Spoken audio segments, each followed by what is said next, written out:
네, 오늘은 나의 하나님이 되시리니라는 제목으로 말씀을 나누겠는데요. 이렇게 제목을 잡은 것은 16절에 시어머니 나오미를 따라 룻이 베들레헴으로 가면서 하는 고백 중에 어머니의 하나님이 나의 하나님이 되시리니라고 고백하고 있기 때문입니다. 우리들에게 정말 중요한 부분은요, 나의 하나님이 되고 있느냐라는 부분이에요. 배우자의 하나님 말고, 부모님의 하나님 말고, 목회자의 하나님 말고 나의 하나님으로 내가 하나님을 믿느냐가 중요하다라는 거죠. 왜냐하면 그래야 어떤 일이 있어도 하나님께 충성하며 주어진 문제들을 이겨나갈 수 있기 때문입니다. 하나님을 인격적으로 만난 사람만이 할 수 있는 고백이 나의 하나님이라는 고백이거든요. 그러니까 우리도 한번 이런 점검이 있어야 돼요. 내가 정말 하나님을 인격적으로 만난 적이 있는가 뿐만 아니라 지금도 그렇게 인격적으로 하나님을 만나고 있는가를 보아야 되는데요. 그렇게 하나님을 인격적으로 만난 사람들의 삶에 어떠한 모습이 나타나는지 오늘 말씀을 통해 볼 텐데요. 첫 번째로요, 나의 하나님이 되면 충성하게 됩니다. 15절인데요. 나오미가 또 이르되 보라, 내 동서는 그의 백성과 그의 신들에게로 돌아가나니 너도 너의 동서를 따라 돌아가라 하니, 나오미가 함께 가겠다는 룻에게 또 이야기해요. 한 번 더 친정으로 돌아가라고 말하는 것이죠. 아무리 나오미가 생각해봐도요, 자신이 며느리 룻을 데리고 가게 되면, 룻이 자신을 따라오게 되면요, 계산이 나오지 않아서 이렇게 말했을지 모릅니다. 이것이 모두를 위한 최선이라고 나오미는 생각을 했던 거죠. 여러분, 우리가 한번 인간적으로 생각해 본다면요, 룻이 나오미를 따라가지 않아도 되는 이유가 더 많았겠습니까? 따라가야 될 이유가 더 많았겠습니까? 당연히 나오미를 따라가지 않아도 될 이유가 룻에게 더 많았을 겁니다. 솔직히 시어머니 나오미를 따라가는 것이 룻에게는 더욱 인생이 막연해질 수밖에 없는 길이었던 거죠. 룻은 나오미를 따를 이유도 없었고요, 오히려 나오미를 모시고 살아야 했습니다. 그러나 중요한 것은 저와 여러분들이요, 하나님께 충성한다고 하면 어떻게 될까요? 사람에 대하여서는 못할 이유들이 사라지게 된다라는 것이에요. 많은 사람들이 여러 가지 핑계를 대거든요. 그래서요, 예를 들면 내가 결혼 생활에 충성하지 못하는 것은 이러저러한 이유 때문이야 라고 말을 많이 할 수 있겠죠. 내가 교회에 충성하지 못하는 것은 이런저런 사람들 때문이야 라고 말할 수도 있습니다. 무엇을 이야기하고자 하는 거냐면, 인간적으로 보면 우리는요, 삶에서 충성하지 못할 이유들이 넘쳐날 수 있다라는 것이에요. 그러나 반대로 스스로에게 이런 질문을 던져봐야 돼요. 내 삶에서 오직 하나님 때문에 결단하고 포기했던 일이 있는가? 더 쉽게 말씀드리면 하나님께만 내가 충성한 적이 있는가를 묻고 있는 거예요. 하나님만 보고 가본 적이 있느냐라는 거죠. 근데 저와 여러분들이 이것이 실제가 되어지면요, 인간적으로 충성하지 못할 이유들은 사라지게 된다라는 것이죠.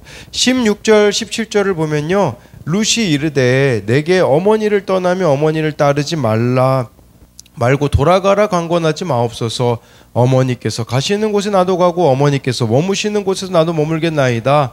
어머니의 백성이 나의 백성이 되고 어머니의 하나님이 나의 하나님이 되시리니 어머니께서 죽으시는 곳에서 나도 죽어 거기 묻힐 것이라. 만일 내가 죽는 일 외에 어머니를 떠나면 어머니께서 내게 벌을 내리시고 더 내리시기를 원하나이다 하는지라. 16절에요, 더 이상 이제 시어머니 나오미에게 강권하지 말라고, 난 어머니와 함께 하겠다고 룻이 고백하고 있어요.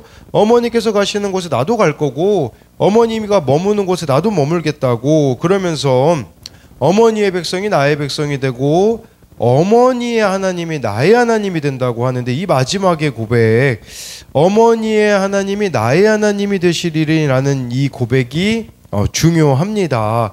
룻에게는요, 나오미가 부족해도 충성할 수 없는 사람이라고 할지라도 하나님에 대한 믿음이 있기 때문에 충성할 수 있다라는 거예요. 여러분, 그렇다면 우리가 하나님께 대한 믿음이 있다라는 것은 무엇을 뜻하는 겁니까?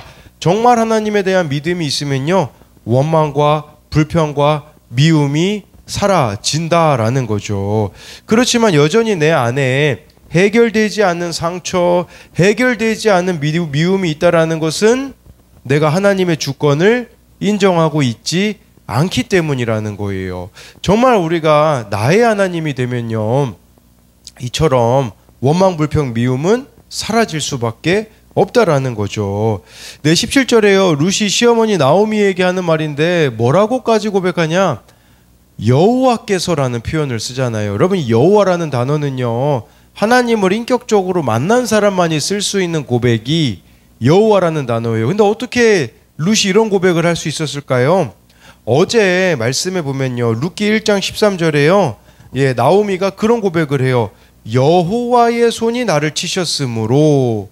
예, 그랬을 때 정말 이 시어머니 나오미가 회개를 했기 때문에, 유턴을 했기 때문에 룻이 하나님을 이렇게 여호와라고 고백하는, 인격적으로 만나는 계기가 됐다고 할 수가 있어요.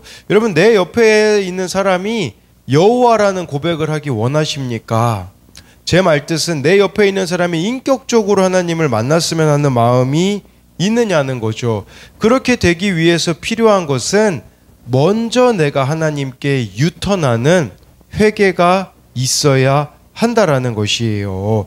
제가 어제 어느 청년을 만났는데 청소년 시기에 교회를 다녔다가 청년이 된 후에 떠났습니다. 만났는데 저도 말이 원래 많지 않고 그 청년도 말이 많지 않았기에 몇몇 대화를 하고 밥을 먹고 이렇게 헤어졌어요. 그리고서는 구역 예배를 드리는데, 어제는 원래 교회를 이렇게 다니셨지만 구역 예배는 직장 때문에 나오지 못한 그 집사님도 함께 어제 구역 예배를 드렸는데요. 저를 포함해서 넷이서 구역 예배를 드리는데 자녀들이 교회를 떠나 있습니다.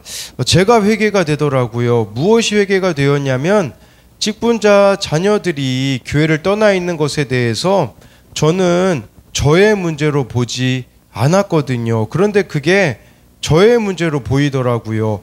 오랜만에 만난 그 청년에게 왜 제가 할 말이 없었겠습니까?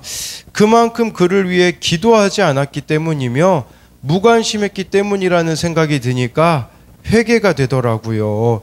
그러면서 그저 어제 말씀처럼 나오미가 들은 말씀이 있어서 돌아올 것만을 막연히 기대할 게 아니라, 저 또한 돌아오고 있지 않는 자들이 돌아올 수 있도록 먼저 회개하고 관심을 가지고 기도해야겠다라는 마음이 들었습니다. 저의 회개가 그들의 회개로 이어질 것을 바라봐야 된다라는 것이겠죠.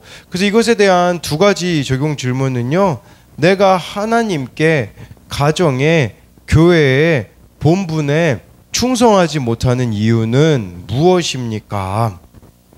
나 자신 때문에, 타인 때문에, 환경 때문에 충성할 수 없다는 것이 결국은 하나님에 대한 원망이고 불신이라는 것을 알고 있습니까?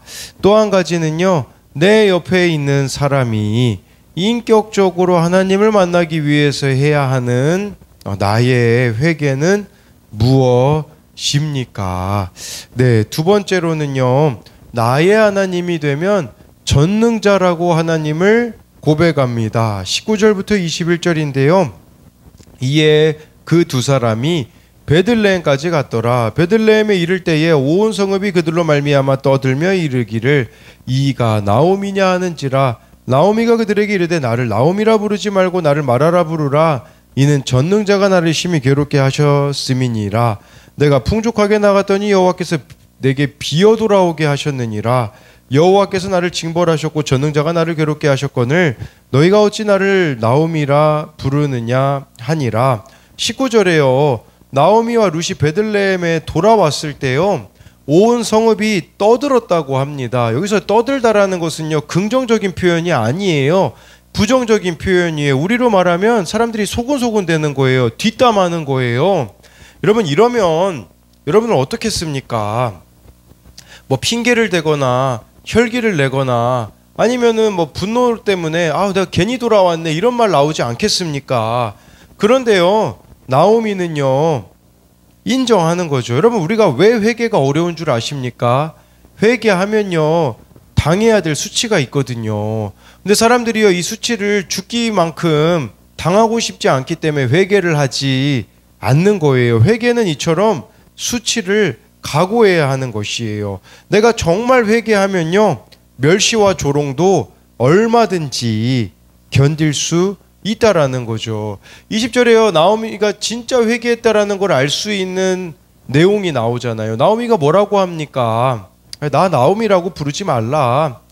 마라라고 부르라고 해요. 나오미는 기쁨이라는 뜻이잖아요. 자기를 기쁨이라고 부르지 말라고, 내가 텅 비어 돌아왔기 때문에 나를 마라, 쓰다, 이제 쓴맛이라고 부르라고 합니다.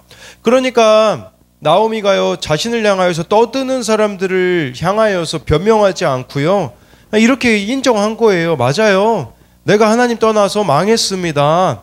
내 죄 때문에 하나님이 징벌하셨어요. 그러니까 나를 마라라고 불러도 나는 할 말이 없습니다. 그러니까 이렇게 고백하게 되어지는 것이죠.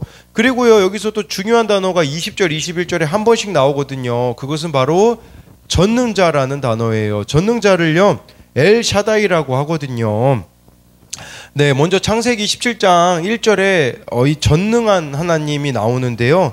아브라함이 99세 때에 여호와께서 아브라함에게 나타나서 그에게 이르시되 나는 전능한 하나님이라 너는 내 앞에 행하여 완전하라. 여러분 이때가요 아브라함이 99세 때예요. 100세에 누구를 낳죠? 이삭을 낳습니다. 이삭을 낳게 하신 하나님은 전능한 하나님이죠. 여러분 이때 전능한 하나님이라고는 솔직히 누가 고백 못하겠습니까? 정말 말도 안 되는 일을 행하실 때는 누구나 전능한 하나님이라고 고백을 할 수 있겠죠. 불가능한 상태에서 생명을 주신 하나님, 아무것도 없는 것에서 새롭게 창조하신 하나님이 전능한 하나님, 샤다이의 하나님이라고 할 수 있겠지만, 여러분 나오미의 상황은 어떻습니까? 20절 21절의 상황을 보시면 이 상황에서도 여러분 전능한 하나님이라고 고백할 수 있겠습니까? 풍족하게 나갔다가 비어 돌아오게 하셨을 때 전능한 하나님이라고 할 수 있겠느냐라는 것이겠죠. 나오미에게는요 모압에서 돌아오기는 했지만 어려운 사정이지만 전능한 하나님이라고 하나님을 고백하고 있다라는 거죠. 우리도 살아가다 보면요 영적으로는 충만했을지 몰라도 현실은 여전히 실패한 인생이고 회복될 가능성이 전혀 보이지 않을 때가 있어요. 그런 상황에서 가능성이 없어 보이는 상황에서도요 샤다이의 하나님이라고 전능자라고 우리가 입술로 먼저 선포하는 것이 너무나도 중요하다라는 거죠. 루이스 벌코프라는 신학자가 있는데요. 이 엘샤다이 전능한 하나님에 대해서 이렇게 말했더라고요. 엘샤다이는 단순히 하나님께서 모든 일을 할 수 있는 능력이 있는 분이라는 뜻만은 아니다. 엘샤다이는 하늘과 땅의 모든 권세를 소유하신 분이다. 눈에 보이는 것이나 보이지 않는 것이나 다 그분의 주권 가운데 있다. 창조와 보존이 선택 혹은 유기가 만물의 운행과 통치가 엘샤다이 그분의 품 안에서 이루어진다라는 뜻이다. 이게 무슨 말이냐면요 내가 원하는 일들만 일어나는 고백이 엘샤다이의 고백이 아니라는 거예요. 나오미가 빈손이 된 것도 전능한 하나님이라는 거죠. 저와 여러분들에게 필요한 것은 어떤 상황에서도 전능한 하나님이라는 고백이 있어야 되는 것이에요. 환경이 바뀌지 않아도 여전히 하나님께 대하여서 전능한 하나님이라는 고백을 하면서 나아가야 되는 것이에요. 그 고백을 저와 여러분들이 어떤 상황에서도 할 때 어떤 일이 벌어지겠습니까? 하나님의 섬세한 손길을 경험할 날이 올 겁니다. 그게 바로 22절에 나와 있잖아요. 나오미가 모압 지방에서 그의 며느리 모압 여인 룻과 함께 돌아왔는데 그들이 보리추수 시작할 때에 베들레헴에 이르렀더라 라고 말씀해 주고 있잖아요. 두 사람이 베들레헴에 돌아왔을 때가 마침 보리추수가 시작될 무렵이었어요. 그것은요, 가난한 사람들이 이삭 줍기로 연명할 수 있는 환경이 조성되었음을 말하는 것이죠. 보리추수는 2달쯤 걸리거든요. 2달 동안 부지런히 이삭을 주우면 나오미와 룻은 한동안 먹고 살 수 있습니다. 무엇을 이야기하고자 하는 거냐면요, 저와 여러분들이 전능한 하나님이라고 고백하며 나아가면 하나님이 한 걸음씩 인도하시고요, 내 생각을 뛰어넘는 일들을 여러분들의 삶 속에서 이루실 수 있다라는 것을 기억했으면 좋겠어요. 이 전능자라고 하나님을 고백한 나오미의 결론이 어떻게 됩니까? 결론은 룻을 통하여서 룻이 보아스와 결혼해서 나중에 다윗의 조상이 되며 예수님의 계보에 올라가지 않습니까? 그렇기에 저와 여러분들이 전능한 하나님이라고 고백하며 나아갈 때 하나님은 내 생각을 뛰어넘어 책임져 주실 날이 반드시 올 거라는 것을 믿음으로 바라보았으면 좋겠습니다. 그래서 이것에 대한 2가지 적용은요, 요즘 내가 듣기 힘든 비난의 말은 무엇입니까? 내가 인정해야 할 나의 죄와 초라함은 무엇입니까? 이것은 나오미가 베들레헴에 돌아왔을 때 많은 사람들이 떠들었던 것에 대하여서 나오미가 나를 나오미라 하지 말고 말하라 해라 라는 그 고백으로 만들어진 적용 질문이고요. 또 한 가지는요, 내 기대와 다른 상황과 환경이라도 하나님을 전능자라고 고백합니까? 나오미의 이 전능자 엘샤다이 하나님이라는 이 고백을 가지고 만든 질문입니다. 기도하겠습니다. 살아계신 하나님, 정말 나오미를 통하여서 룻이 인격적으로 하나님을 만나게 됩니다. 그러니 룻에게는 핑계가 사라집니다. 우리도 하나님을 인격적으로 만나면 하나님께 충성하게 되기 때문에 사람들이 문제가 되지 않습니다.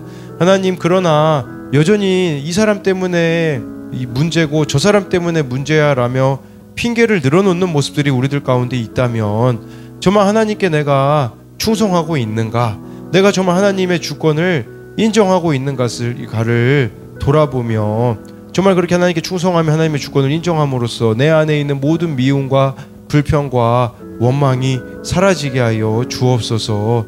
우리는 사람들이 나를 어떻게 보는지를 너무 신경을 씁니다. 그러니까 베들레헴에 못 돌아갑니다.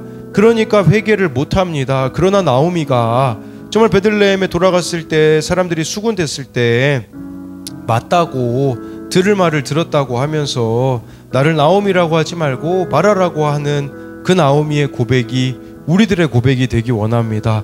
뿐만 아니라 나오미는 그 상황에서도 하나님을 전능자라고 합니다.